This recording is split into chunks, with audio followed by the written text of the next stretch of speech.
Hey guys, today I'm going to introduce you to a guy named Holt Collier, Mississippian extraordinaire. Come along with us. Let's go explore. If you're going to have any chance of understanding who Holt Collier was, you need to start your journey by reading this book. Long before the Roosevelt bear hunt in Mississippi, Holt Collier was born in Jefferson County, Mississippi around 1846.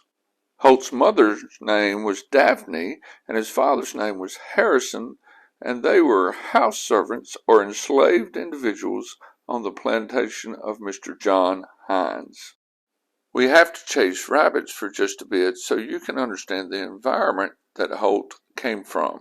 John Hines' business dealings required that he travel a lot, and his young attorney friend, Andrew Jackson, dealt with his legal and business needs in his absence. John's oldest son, Thomas, was about 20 when the family moved to Mississippi, and he became friends with young Andrew Jackson. In fact, the two distinguished themselves militarily in the Battle of New Orleans. Allen Collier, Holt's granddad, was Thomas's body servant during the battle. Allen Collier had been brought into the Hines family as an enslaved individual when Thomas and Laminda Green were married. Laminda's dad had distinguished himself during the Revolutionary War. All this was happening in and around Home Hill Plantation in Jefferson County, Mississippi, and as you can see, today they really don't want you on the property. As much as we can, we're going to be looking around the site that once was Home Hill Plantation. In fact, you're now looking out toward the Hines Collier Cemetery, located underneath that tree. Hines County, Mississippi was named in honor of General Thomas Hines, and you can see it once was much larger than it is today.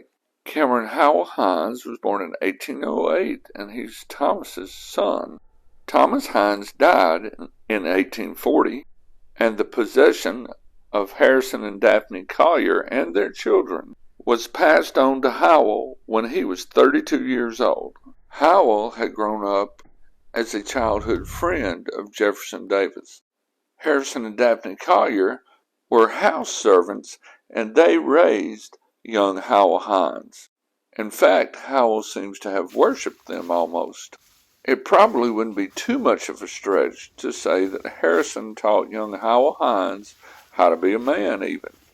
In the institution that was slavery, one where there is zero dignity for enslaved individuals, house servants were considered a little bit higher up the social ladder of servanthood, well, higher up than field servants, probably because of this intimate relationship with the family, with the owner's family, that is. Howell Hines married Sally Cox of Jefferson County in September of 1829, and they had 2 children together, the first one being Thomas, and the second one being Coleman. Sally died after Coleman's birth. Howell then married Mary Ann. She is buried in St. Louis. She moved there after Howell's death in 1872 to avoid the stigma associated with her son Thomas's relationship with Augusta Collier, one of Holt's sisters. Thomas and Augusta were never able to marry, but they lived as husband and wife, and their descendants are the only part of the Hines family line that survives today. You're in Live Oak Cemetery in Greenville, Mississippi, and we're going to look around while we tell some more of the story. About 1856, Howell decided to expand his operations and develop a property in the northwest corner of Hines County called Plum Ridge Plantation. Live Oak Cemetery is located on what once was Plum Ridge. Howell sent his son Thomas and young Holt Collier to catch a riverboat at Rodney. You're looking at Rodney Baptist Church, and the riverboat landing would have been located somewhere behind it. They probably traveled up this road, or certainly somewhere through this community. One has to wonder what a young 10-year-old boy, who had never been off of Home Hill Plantation, was thinking when he travel the streets of Rodney. They climbed aboard a steamboat and traveled upriver to what is present-day Greenville. Obviously, Rodney was not a ghost town in those days. It was a thriving community with a couple thousand people. This is the inside of Rodney Presbyterian Church, by the way. Thomas Hines and young Holt, and we'll call it their entourage, traveled through Rodney by steamboat up the river to Greenville, down Rattlesnake Bayou to the site of Plum Ridge Plantation. The only thing left today of Plum Ridge Plantation is the street that bears its name and the cemetery that's located on its former grounds. It's believed that Plum Ridge Street marks the driveway or the main approach to the plantation. When Thomas got to Plum Ridge, the first thing he had for his young body servant Holt to do was to sit on the porch of one of the homes and shoot enough blackbirds to make blackbird pie for everybody. He gave Holt a 12-gauge shotgun and told him to shoot until he had enough birds for the pie, and if his right shoulder got sore, to use his left. So Holt became a very good marksman at a young age, shooting off both shoulders. You have to remember that this area was a wilderness back then. In addition to hunting enough game to feed people, young Holt's responsibilities included feeding and taking care of the horses, and feeding and taking care of all the hunting dogs. Holt spent the next 4 years doing the very thing he loved. He loved the life of a wild game hunter. He loved becoming an expert marksman. In fact, he won Howell significant amounts of money, for in those days in the wilderness, people would have shooting and hunting contests and of course place bets. Life was grand here and things rocked on until talk of war began. One afternoon, Holt sat on a fence post crying as Howell and his son Thomas rode off to join the other Confederate in Greenville. That night, Holt snuck away and walked through the swamps and stowed away on the riverboat that Howell and Thomas were on. After 2 days, the riverboat stopped in Memphis. After a bit, Holt got off the riverboat and made his way up the bluff and was discovered by the Hines. Howell said something to the effect, "Well, son, if this boy is determined to go with us, I reckon we're going to have to take him." Thomas asked Holt, "Aren't you afraid you're going to get shot?" And Holt replied, "I reckon I got good as chance as you do." One of the first places the group went was to Shiloh. Howell Hines was with General Charles Clark, and Thomas was with Burns' artillery. In later years, Holt claims to have been in this area of the battlefield and says he was a witness to Albert Sidney Johnston's death. You see Johnston's monument off in the distance. After Shiloh, the Confederates went back to Corinth for a bit.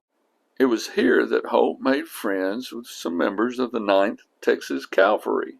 It was also here that Holt made a name for himself as being an expert with a horse and as an expert marksman. He won many of the horse races and the shooting competitions. He was even mentioned in one unit's history as that Indian boy with the 9th Texas that won all the competitions. It's interesting to note that Thomas Hines decided he needed to return home to raise a cavalry regiment of his own. His dealings with the war were effectively over at this point. His father, Howell Hines, went home to be the provost marshal in Jefferson County. Before they left Corinth, though, Bedford Forrest asked Howell if Holt could stay and ride with the 9th Texas Cavalry. Holt rode in Ross's brigade. His regimental commander was Dudley Jones. In April of 1863, Earl Van Dorn remarked that the 9th Texas were the best horsemen in the world. In the fall of '63, it was determined that they could better serve the Confederacy by being a circle of protection, and thus the Delta Rangers were born. In January of '64, Evans' Texas Scouts, led by Perry Evans, were detached, and Holt served with them for the remainder of the war. Holt served literally almost all over the state of Mississippi as a guide, a spy, and probably even as a regular cavalryman. Holt mustered out in Vicksburg. Rather, the unit mustered out in Vicksburg. I have never found Holt's name on any of the muster rolls. This is the Washington County Arboretum, made possible by Dr. Orville Blanton. He was the son of the lady that's considered to be the mother of Greenville. After the war, Dr. Blanton was in a favorite local watering hole not too far from the Arboretum. He was confronted by Howell Hines and another former Confederate. Dr. Blanton was considered to be a Yankee sympathizer during the war and thus looked down upon. Dr. Blanton left out of the bar, but Mr. Hines' friend followed him into the street and confronted him once again. Mr. Hines stepped in to break up the confrontation when Dr. Blanton pulled a knife and stabbed and killed him. Dr. Blanton was ultimately not convicted of a crime, but left the area anyway for fear that Holt would find him and kill him. Holt was in Texas working as a ranch hand because he had been tried for the murder of James A. King. Holt encountered lots of strife right after the war. Most of the forces occupying Greenville were former enslaved individuals, and they most assuredly resented Holt's role within the Confederate Army. James King was an abolitionist before the war, and after the war the Union Army left him in charge of Greenville. If you needed workers for your plantation, you would have to see Mr. King and make whatever business deal you could to see if you could contract for their work. He made a business deal with Thomas Hines that there was really no way Thomas could meet. This happened before Howell's death, and he confronted Mr. King about the deal. One evening after the confrontation, Holt showed up at Mr. King's office and told him he could make his way to Plum Ridge Plantation and receive his payment. The next day, Mr. King's horse came back into town without Mr. King. His body was later found in the swamp somewhere in between Greenville and Plum Ridge Plantation. Holt was arrested for the murder by the occupying Federals in Greenville and was brought to trial in Vicksburg a short time later. William Percy used his influence to help get Holt exonerated at trial. I'm not sure exonerated is the right word. How about let's go with just not convicted? You've been looking around the Percy family plot in Greenville Cemetery, William Percy being important to the early years of Holt Collier's life, and Senator Leroy Percy important for the later years. One thing I want to remind you of is that Holt Collier was 14 years old when the Civil War broke out. And for those of you that want to use this video as evidence that African Americans served in the Confederate Army, well, indeed, Holt supported the Confederate war effort. But I don't see how you can call him a member of the Confederate Army. He is not listed on any of the muster rolls. Nathan Bedford Forrest felt compelled to ask Howell Hines for permission for Holt to ride with the 9th Texas Cavalry, and even on Holt's Confederate pension records, he was never referred to as a regular Army veteran. The state of Mississippi turned Holt down in 1906 for a Confederate pension due to the fact that the circuit clerk mistakenly did not complete the application. Holt was granted his pension of $200 from the state of Mississippi in 1916 and then again in 1924. But before you get excited about that application being a soldier's app, let's look at the back, where the clerk took time to make sure everyone understood Holt was a member of the servant class. I found one last pension app for Holt Collier in 1928. By this point in his life, he clearly was having trouble supporting himself. You know, one simple explanation for the Confederate pension application form they were using in the 1920s might have been just simply it was some 60-some-odd years after the Civil War. In order to receive a Confederate pension from the state of Mississippi, you had to use a form provided by the state.